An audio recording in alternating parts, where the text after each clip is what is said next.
On today's episode of Uncommon Sense, I speak with Dale Ahlquist, the president of the Society of G. Chesterton, about his brand new book, I Also Had My Hour, an alternative autobiography of G. Chesterton.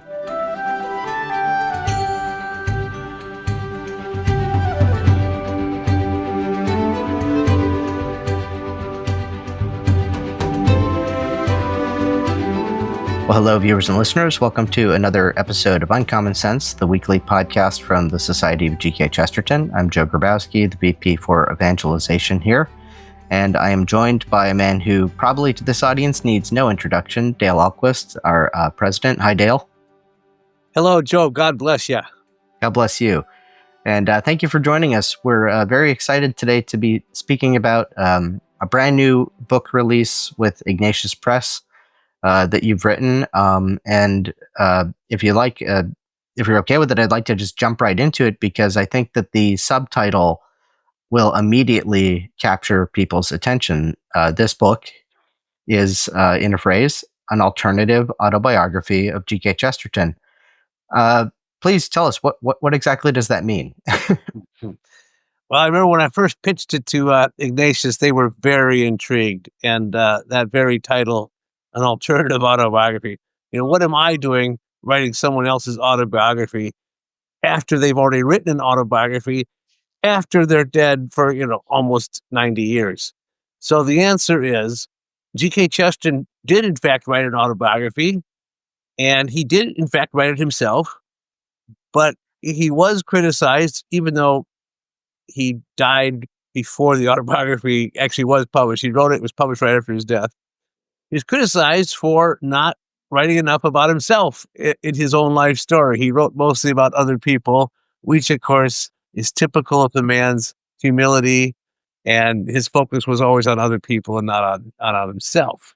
However, starting many years ago, when I first was interested in Chesterton and first found a few others besides myself who were interested in Chesterton, namely John Peterson, who was part of the Midwest Chesterton Society, and published a staple newsletter called Midwest Chesterton News. It's one of the only sources of Chesterton material you could get back in the day.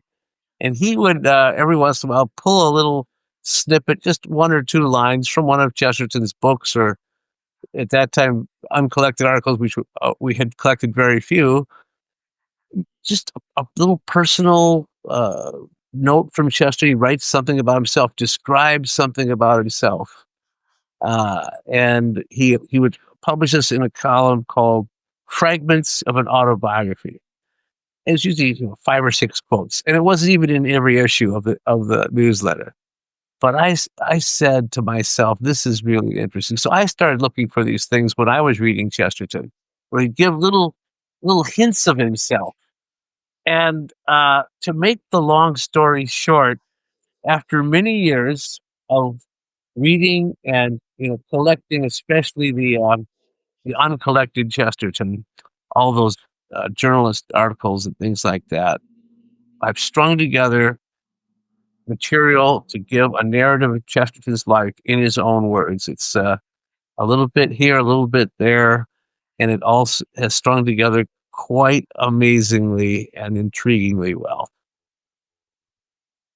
Well, that's excellent. And I haven't read it myself, I'll be honest. I'm looking forward very much to reading it. And I have not been one of those critics, but I can sympathize with those who say that we'd like more. We'd like to know more about Chesterton's life from Chesterton's own perspective. And of course, we don't have his collected and published letters. Not that he was, he was not the type of man of letters that others were of his age, where he would have the filing system of his own copies of every letter, every correspondence that he ever engaged in to begin with. So, and I think all that comes down to a personality trait of Chesterton, which is just his humility, that he was a very humble person. He even kind of begins orthodoxy by saying that it's a slovenly autobiography, and that he detests the necessity of being egotistical in writing it. to write about his own beliefs. Say a little bit more about kind of what challenge that presents to somebody like yourself to try to, pull the wheat from the chaff in putting a book like this together. Sure. One of the points I make in my introduction is that I've written this book by sneaking up behind Chesterton and catching him, talking about himself when he's talking about something else, but he'll give just a little brief anecdote about a personal experience. And a lot of these, fortunately had to do with memories of his youth.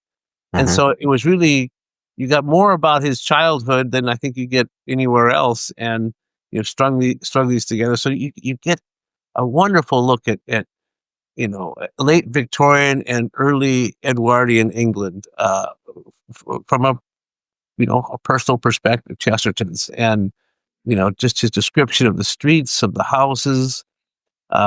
It's wonderful, and it's through his own eyes. And then he would often just give some little bit about himself in order to, as an introduction to some other essay. I remember when I was young and blah blah blah, and then he goes on to make a point. Well, I've just excised that part that says I remember when I was young, and kept that out, off by itself, and put it in its own petri dish and preserved it there in order to stitch it onto another piece of a narrative somewhere else. And that was the process. We had to catch Chesterton unawares. And once in a while, you'd get almost an entire essay that is just a personal anecdote, and those would go in there and fit in very nicely. And admittedly, some of that material is going to probably not be new to many people. But I would say the majority of this book will be mostly new to most people, because it's from really far afield stuff that most people haven't read. Great. So I'm curious as to whether or not you've pulled on. So, because again, I haven't read the book, so it's often said of Chesterton that because he wasn't egotistical, because he was so humble and sort of naturally reticent, he doesn't like to write about himself.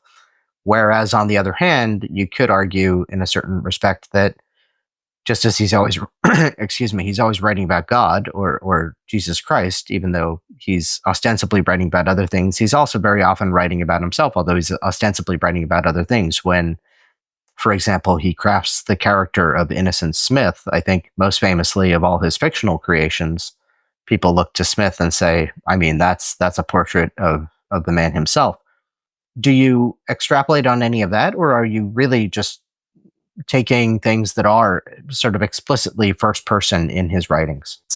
There is one chapter that is basically full of surprises, of insights into Chesterton when he's actually writing about something else, and that chapter stands alone in the book, because it's where I sort of break the rule of him explicitly speaking about himself. It just turns out he is speaking about himself, but not explicitly.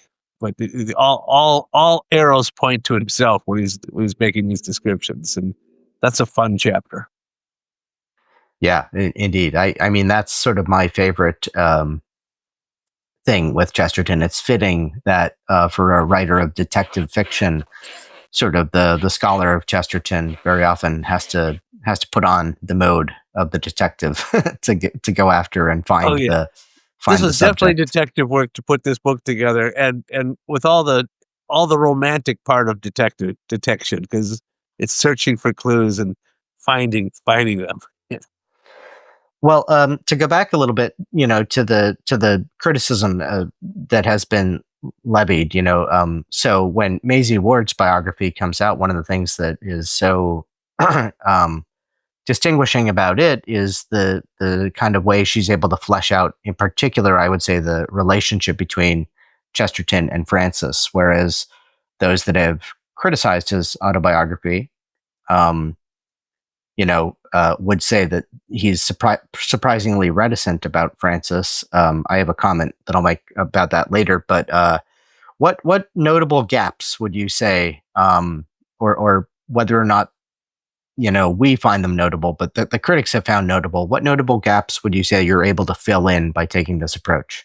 Yeah, with Francis not being present in his autobiography, that was, of course, at her request. Yep. So it's not just his own humility, but hers as well. And so he honored her by keeping her out of the public eye. What I did is point out things where he was talking about Frances, but not by name. You know, he'll say a woman that I know very well. Well, Hmm. he's describing Frances, who said these things. So we get some pieces of dialogue and comments from her that where he has not explicitly identified her, but that's who he's talking about. We got that.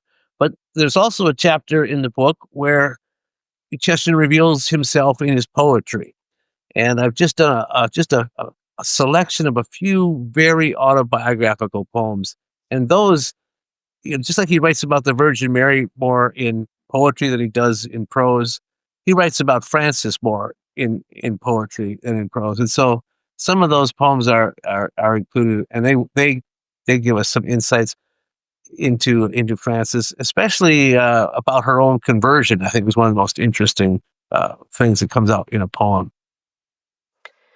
This may be a spoiler, and feel free by all means to just say you have to buy the book. But I think that there's a little bit of a clue to a particular poem that you might be suggesting is autobiographical in the title of the book. Would you like to fill us in on that, or do people have to Yeah, go and find out? that does not have to be a secret, but yes, Okay. each chapter in the book is a line from Chesterton's poem, "The Donkey," and it just amazingly worked well. And so a lot of those descriptions, first person descriptions of the donkey as a humble beast, right? Who doesn't think highly of himself at all, and who has often been dismissed by others and criticized and even cursed by others. Uh, Apropos for Chesterton, but the big conclusion of that poem is the donkey's carrying Christ on Palm Hmm. Sunday, and that is his hour. That's Chesterton's hour when he realizes that he's carrying Christ, and and that's the great moment for him. And so it definitely ends on that path that the donkey takes to sanctity. And a great parallel to the great confirmation patron of G.K. Chesterton, Francis of Assisi, who famously would refer to himself, and particularly his body, as Brother Ass, right? Yes, He saw absolutely. himself as the donkey at the service of his Lord. Yeah. Yeah, and of course Chesterton also has been compared to the other saint that he wrote about, Thomas Aquinas, who was the dumb ox. Hmm. And Chesterton often the comparison is strong there too, but he compares well with both of his saints that he was so close to, and who couldn't be more different from each other, Yeah. Francis and Thomas. Yeah, Yes, indeed. And well, I'm so grateful for again that especially that gap filling of as you note that it was Francis Chesterton's desire not to appear in the limelight in his autobiography. I would also say that there's something in Chesterton that I can only call, this will be a nerdy thing for some viewers and listeners out there who know what I'm talking about, a disciplina arcani, or the discipline of the secrets, the discipline of the arcane, which was this concept in the early church where you didn't speak about the sacred things. What happened inside the church door, you would send out the catechumens, you would send out those that were not part of the communion, um, because that was the secret, that was intimate, that was for those that were you know initiated. And I find that with Chesterton, frustrating as it may be to those of us who read him, you're not going to find, whether it's about his personal life of love and marriage, or even his personal faith journey, in to the extent that it was personal. He's obviously always writing about the faith. He's defending the faith from an apologetics perspective, but there's only these little hints and glimmers that you get of what Chesterton in the pew, what Chesterton kneeling at the consecration was thinking and was like. absolutely. Just he does not write about those things. We are able to lift the veil only so high. So I try to offer as many glimpses of that he will allow of that too. But yeah, I mean, the fact he writes so little about his prayer life, his own prayer life. But we found one or two hits, so we put those in there, and it's just that his experience with the Eucharist again, really, really not highly revealed. But I try in those in the final two chapters of the book to give us as much an insight as he will allow of his own personal faith. That's great. Um, well, how about this as a question? Where you say there's going to be surprises, and obviously we have to save the surprises for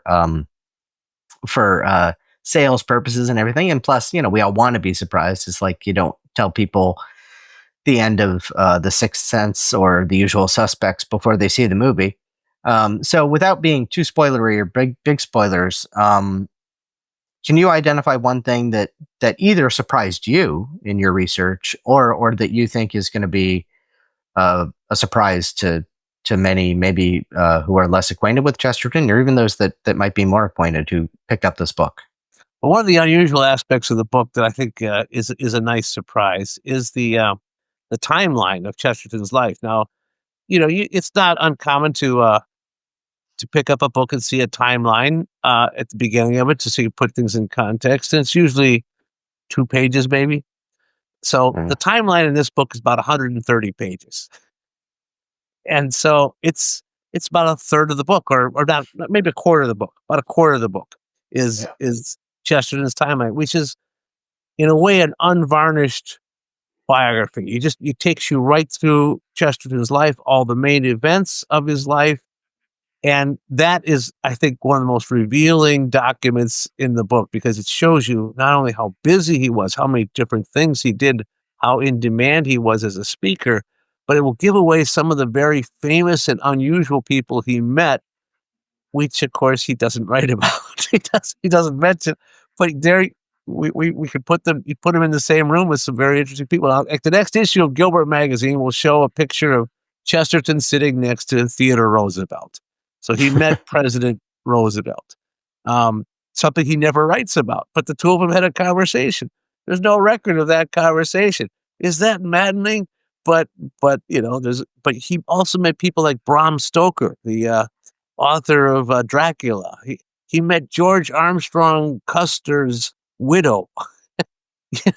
So things like that just are really surprising at whose lives he intersected with, and they probably raise more intrigue and mystery than they solve. But I think those are some of the fun surprises: is who he met and what he actually did, and the things he saw uh, that are revealed in that timeline.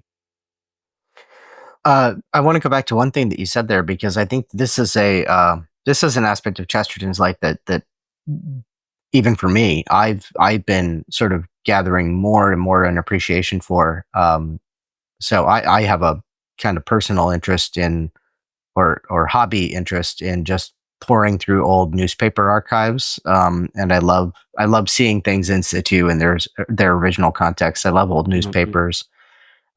When I'm researching, I'll admit I get distracted by the advertisements, and I'll just spend way too much time, way more time than I should, just reading the classifieds, because they're so hysterical. So I recommend that if you're looking for fun, leisure reading, just read the classifieds from like the Edwardian period. Um, but this idea of Chesterton being a speaker and so much in demand. Again, we don't have his diary, we don't have his calendar, the way that you would with other writers, where where he was on what date. You had the notes that he gave for that lecture.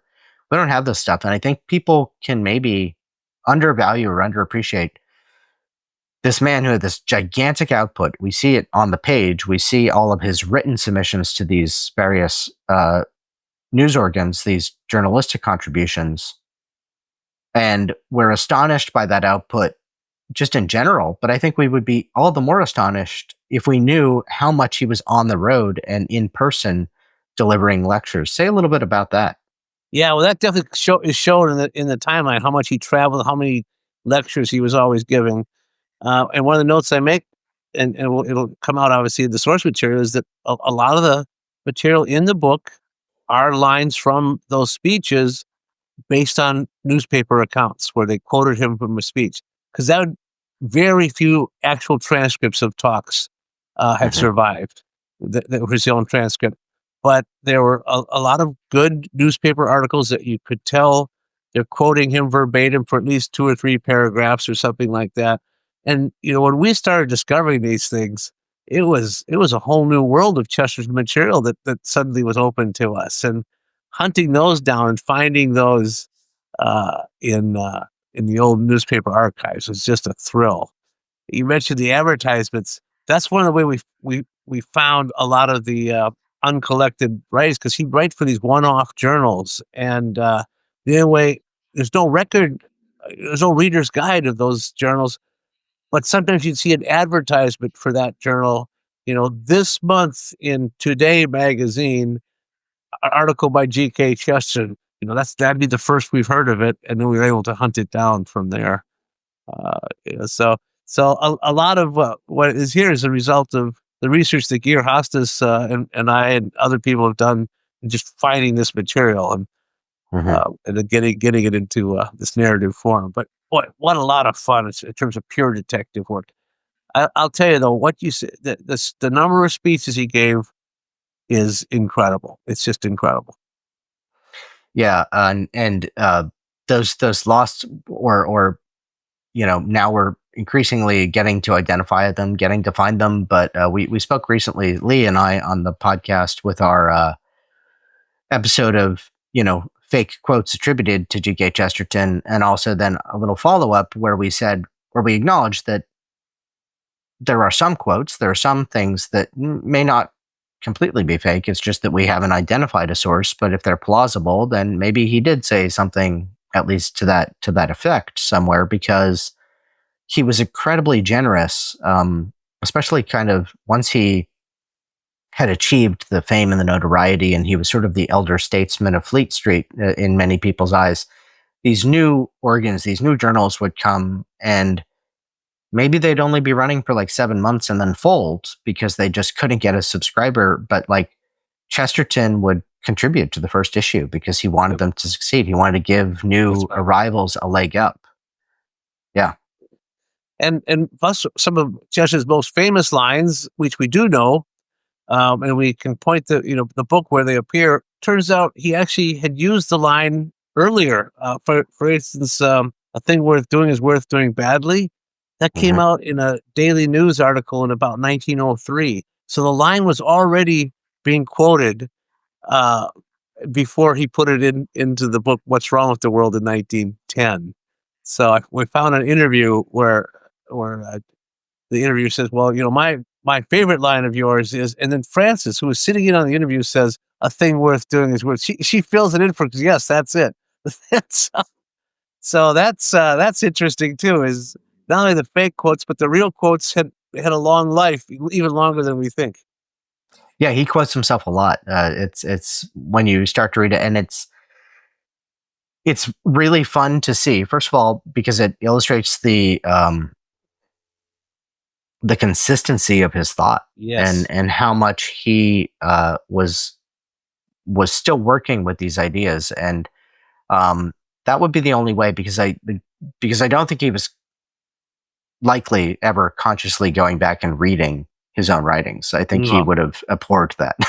Oh, no, he would never have gone back and read anything. As I once said somewhere, he will remember saying it. He goes, I once wrote some tome on this, and of course he's talking about orthodoxy, and it's just he Hmm. never goes back to those books. Where unlike Belloc, who would go back and read his own material, as he deserved to do, because it was good stuff. Oh yeah, But Chester was too busy probably writing laugh the out next loud at thing. it too. Yeah, surely. Yeah, Chester would laugh out loud while he was writing it, but that was the last time he enjoyed it. It was after it went off. But you said the word consistency, and I think the answer to the main answer to the question is about what are the surprises in this book. There really aren't any great surprises. You're not going to learn anything about Chester that certainly contradicts or say, "Oh, I didn't realize that." Chesterton is so consistent. And I think one of the great things about this book, it just confirms everything we know about him. It just emphasizes the things that we believed and hoped. He was the same article, the same genuine article, really throughout his life. Even his conversion does not change the way he writes or the way he thinks. Yeah. So contra particular biographer's approach, there is no mask to be removed, you're saying? Yeah. Right. Yeah. Right. Yeah. Well, before we close, Dale, and thank you so much for being generous with your time. I'm really looking forward to reading the book. And by the way, viewers, listeners, you can find a link to that in the show notes. Please do go ahead and pick up a copy from the Chesterton Society today. You can click on that link. Those of you who are members of the Society, you get a discount if you buy from us. And if you're not a member, then sign up, get 6 issues of Gilbert Magazine per year, and you'll also be able to take advantage of that member discount on this wonderful book. But Dale, let's speak directly to the viewers and the listeners. You know, there's some people who have never read Chesterton. Maybe they're new to Chesterton. They're seasoned readers of Chesterton like me, and I'm looking forward to reading this book. So what is it that attracts each of these audiences? Why should they pick this up? Great. Good question. First of all, here is the book right there. And Great. The reason why Joe hasn't read it is because it was just published just a few days ago. I mean, the ink is still, I'm getting ink on my hands right now. That's how fresh off the press it is. So he'll have his dry ink copy soon. Yeah, I think this is still going to be a book for everybody. It's gonna be a real treat for those who know Chesterton and want to know more. Macy Ward wrote her sequel to the biography of Chesterton called Return to Chesterton. She says, this book is for people who can't get enough Chesterton. And that's a little bit of that is here. It's for people who can't get enough Chesterton. But it's also just going to be a good read all by itself to the newcomer. Because it's such a fascinating story. And Chesterton tells his own story very well. And whatever your interests are, you're going to find them addressed in this book. I think it's just very accessible. So I think for the newcomer, the one with the mild interest in Chesterton, and those who are interested in certain controversies, those are all going to be addressed in this book. And so it's wherever you are in your Chesterton spectrum, you'll enjoy the book. That's great. And I just encourage everyone to pick it up because Chesterton's writings are great. Obviously, that's where Dale and I come to Chesterton initially from. And surely everyone, you pick up orthodoxy and it blows your mind, and rightly so. It should. It's such a remarkable work. And yet the consistent testimony of those that knew him, especially after he died, if you read the obituary notices, if you read what Father McNabb had to say, Father O'Connor, Emile Camere, W.R. Titterton, these people, consistently, it's the man. It's the man, his presence, the person of G.K. Chesterton was what left a lasting impression. And one of them says, I can't remember who, I think it might have been McNabb, who said, you know, had he written nothing, he still would have made this gigantic impact just by his personal witness, his holiness, his presence in people's lives. And that should make us want to get to know this guy, the man, better, even more than his writings. Yeah, in fact, there's a chapter of some of those personal testimonies in there too, so you'll get some firsthand impressions of Chesterton, which will also help bring him alive. Fantastic. Well, Dale, thank you again. It's been such a pleasure speaking with you, and I can't wait to pick up the book. Very soon, Joe, you'll have your own copy. Thank you.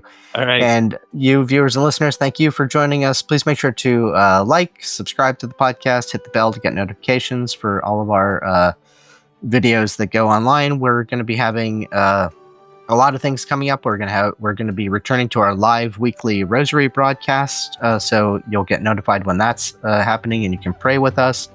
And just stay tuned for any number of exciting announcements which might be happening in the near future. And please do share this podcast with your friends. Maybe when you're picking up a copy of this book, get an extra copy to give away, because as we know, Chesterton is always better with friends. Until next time, God bless.